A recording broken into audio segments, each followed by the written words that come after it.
forever on fire. ಪಂಚ ಧರಿಸಿ ಬಂದ ವ್ಯಕ್ತಿಯನ್ನ ಮಾಲ್ನೊಳಗೆ ಪ್ರವೇಶಕ್ಕೆ ನಿರಾಕರಣೆ ಮಾಡಿದ ಪ್ರಕರಣ ಇದೆಯಲ್ಲ, ಆ ಪ್ರಕರಣವನ್ನೇ ಎಲ್ಲರೂ ಕೂಡ ಖಂಡಿಸ್ತಾ ಇದ್ದಾರೆ. ಪಕ್ಷಾತೀತವಾಗಿ ರೈತನಿಗಾದ ಅವಮಾನವನ್ನ ಖಂಡಿಸ್ತಾ ಇದ್ದಾರೆ, ತರಾಟೆಗೆ ತೆಗೆದುಕೊಳ್ತಾ ಇದ್ದಾರೆ. GT ಮಾಲ್ನ ದುರ್ವರ್ತನೆಯ ಬಗ್ಗೆ. ಇದು ಕಲೋನಿಯಲ್ ಮೈಂಡ್ ಸೆಟ್ ಅಂತ ಗೃಹ ಸಚಿವರು ಹೇಳಿದ್ದಾರೆ ಪರಮೇಶ್ವರ್ ಅವರು. ಬೆಂಗಳೂರಿನ ಹಲವು ಕ್ಲಬ್ಗಳಲ್ಲೂ ಕೂಡ ಹಿಂಗೆ ಆಗ್ತಾ ಇದೆ, ಈ ರೀತಿ ಆಗ್ತಾ ಇದೆ. ಇದು ಪ್ರತ್ಯೇಕ ಗೈಡ್ಲೈನ್ಸ್ ತರಲಿಕ್ಕೆ ನಿರ್ಧಾರ ಮಾಡಲಾಗಿದೆ ಅಂತ ಹೇಳಿ ಪರಮೇಶ್ವರ್ ಹೇಳಿದ್ದಾರೆ. ರೈತರನ್ನು ಟಾರ್ಗೆಟ್ ಮಾಡಿದ್ದು ಸರಿಯಲ್ಲ ಅಂತ ಹೇಳಿ ಶಾಸಕ ದರ್ಶನ್ ಪುಟ್ಟಣಯ್ಯ ಹೇಳಿದ್ದಾರೆ. GT ಮಾಲ್ನ ವಿರುದ್ಧ ಕ್ರಮ ತೆಗೆದುಕೊಳ್ಳಬೇಕು ಅಂತ ಹೇಳಿ ಶರಣಗೌಡ ಕಂದುಕೂರ ಕೂಡ ಆಗ್ರಹ ಮಾಡಿದ್ದಾರೆ. ಪಕ್ಷಾತೀತವಾಗಿ JDS, ಕಾಂಗ್ರೆಸ್ ಹಾಗೂ ಸರ್ವೋದಯ ಪಕ್ಷ ಅಂದರೆ ದರ್ಶನ್ ಪುಟ್ಟಣಯ್ಯ ಎಲ್ಲರೂ ಕೂಡ ತರಾಟೆಗೆ ತೆಗೆದುಕೊಂಡಿದ್ದಾರೆ ಆ ಮಾಲ್ನ ದುರ್ವರ್ತನೆಯ ವಿರುದ್ಧ.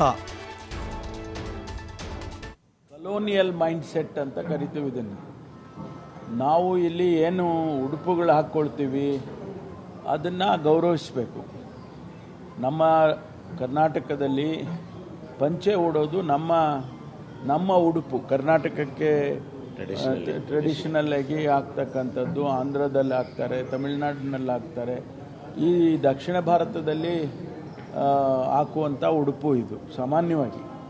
ಆ ಸಾಮಾನ್ಯ ಜನ ಹಾಕುವಂಥ ಉಡುಪನ್ನು ನಾವು ಗೌರವಿಸದೆ ಹೋದರೆ, ನಮ್ಮೂರಲ್ಲೇ ನಾವು ಗೌರವಿಸೋದಿಲ್ಲ ಅಂತ ಹೇಳಿದರೆ ಅದು ನಿಜಕ್ಕೂ ಕೂಡ ಒಂದು ರೀತಿಯಲ್ಲಿ ಅಪಮಾನ ಮಾಡಿದಂಗೆ ಆಗ್ತದೆ.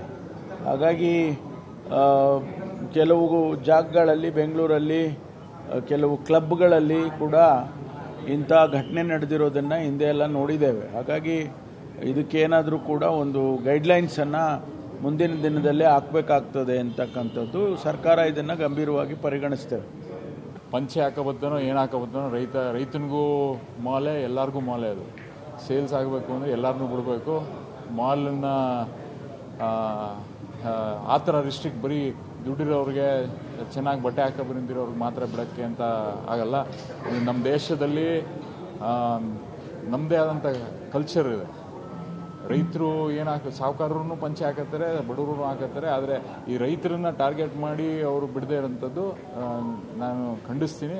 ಅದನ್ನು ಇಮಿಡಿಯೇಟ್ ಆಗಿ ನೀವು ಹೇಳ್ದಂಗೆ ಅವರೆಲ್ಲ ಆ್ಯಕ್ಷನ್ ತಗೊಂಡಿದ್ದಾರೆ, ಅದು ಒಳ್ಳೆಯದಾಯಿತು. ನಾವೆಲ್ಲ ಹೇಳ್ತಕ್ಕಂಥದ್ದು ರೈತರು ದೇಶದ ಬೆನ್ನೆಲುಬು ಅಂತ ತಿಳ್ಕೊಂಡೆಲ್ಲ ಹೇಳ್ತೀವಿ. ಮೆಟ್ರೋದಲ್ಲಿ ಆಗಿರ್ತಕ್ಕಂಥದ್ದಾಗಲಿ, ನಿನ್ನೆ GT ಮಾಲ್ನಲ್ಲಿ ಆಗಿರ್ತಕ್ಕಂಥದ್ದು ಇದು ಭಾಳ ನೋವಿನ ಸಂಗತಿ. ನಾವೆಲ್ಲ ರೈತರ ಮಕ್ಕಳು.